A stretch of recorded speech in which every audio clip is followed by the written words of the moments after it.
Support WrestleTalk! Ronda Rousey, Becky Lynch and Charlotte Flair get arrested. Demon Balor's gonna lick ya. And Baron Corbin main evented the WrestleMania Go Home episode of Raw. It's all your fault, Baron Corbin. And WWE have called out John Oliver for his controversial speech on them. Click the timestamps in the video description below to go straight to any of those stories. I'm Ollie Davis. Give us a subscribe, press the thumbs up button, and answer our question of the day in the comments. Do you think WWE will change Baron Corbin versus Kurt Angle? Because I'll be replying to people from out of hope. Please switch out Baron Corbin! And click the eye above my head to give your rating of the show, where you can choose from Rawsome, Core, Average, Poor, and Rawful. As I review WWE's annual Oh Crap, WrestleMania is just 6 days away episode of Monday Night Raw. Stephanie McMahon opened the show saying how great it is that lady people are main eventing the biggest show of the year, and that she'll be adding herself to make it a fatal four-way. It was a hilarious April Fool's joke, which would be funny if the rest of the storyline wasn't already so damn preposterous. Stephanie then also cleared up what exactly is on the line this Sunday by announcing the main event as the winner takes it all, with the victor getting both the Raw and SmackDown Women's Championships, the Women's Tag Team belts, the Women's WrestleMania Battle Royal trophy, the Old European title, and Booker T's Old Legends belt from TNA. Paul Heyman promised Brock Lesnar wouldn't just win this Sunday, but he'll also end Seth Rollins' career by violating him. Weird choice of words. The valiant babyface, Beast Slayer, came down to fight for the boys in the back who've been held down for so long, or the WWE universe that are sick with Lesnar being an absent champion, to show good morality always overcomes bad in the end by kicking Brock in the dick.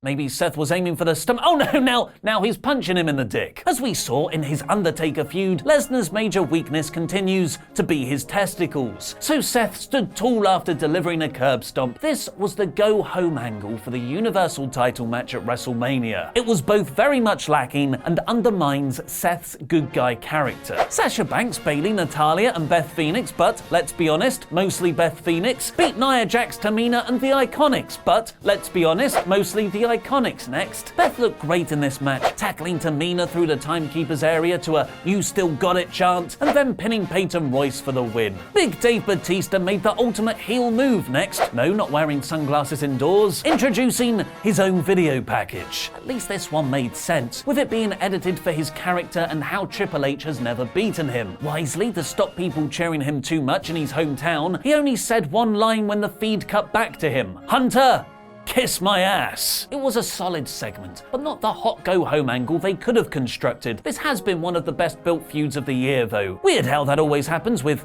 Hunter's storylines. Elias is still walking around New York talking about how great he is. Apollo Crews beat Jinder Mahal with a D'Lo Brown-style frog splash, while the rest of the undercard Memorial Battle Royal surrounded the ring. A brawl broke out between them all afterwards, which Crews ended standing tall yet again.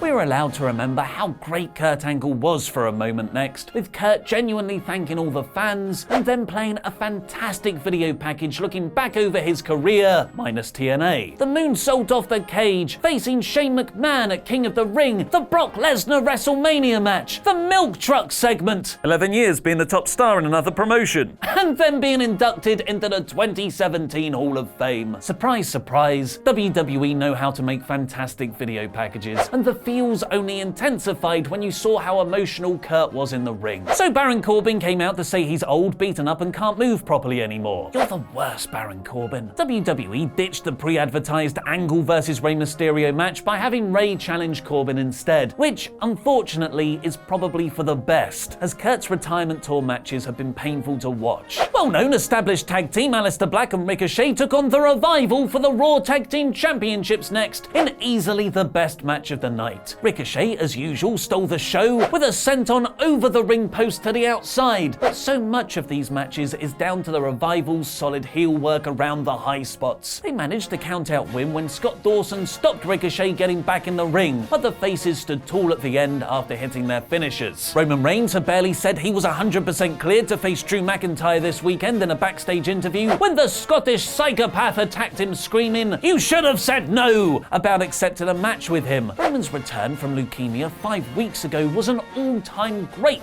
WWE moment, and he had an enormous amount of momentum from it. WWE have not booked him as effectively as they could have since though, to the extent where this now feels like a filler match with little interest. It's probably because they used all the booking on the women's triple threat storyline. Suspensions, arrests, injury angles, Royal Rumble wins, Charlotte Flair getting added for barely any storyline explanation, Ronda versus Becky versus Charlotte has been so overbooked in the last 2 months, it's actually derailed the feud's momentum. But in one insane go-home angle, WWE have restored it as the most anticipated match this Sunday. The stipulation was that none of the 3 women could attack each other during their 6-woman tag against the Riott Squad. So Ronda just tapped out Liv Morgan as soon as she got in the ring, and then went straight for Charlotte and Lynch. What followed was one of the best brawls WWE have done since Brock Lesnar versus Samoa Joe, with security running down and getting beaten up, police running down and also getting beaten up, then all 3 women being handcuffed and continuing to fight while being shoved into police cars backstage. Now, without their hands, they were very much kick-based Pokemon, with Ronda and Becky smashing a window from all their backseat fighting. Why'd you put them in the same car, Washington PD? Ronda crashing a police car and Charlotte kneeing Rousey in the face. This was sports entertainment. I was very much sports entertained. The only criticism I have is that this should have closed the show, because everything that came afterwards felt incredibly lackluster, like Heavy Machinery beating Bobby Roode and Chad Gable, with Lacey Evans doing her walkout shtick to no effect, Braun Strowman choosing 2 random people backstage to be Michael Che and Colin Jost stand-ins while he beat them up, Finn Balor hokily transforming into the demon on screen while Bobby Lashley watched on from the ring.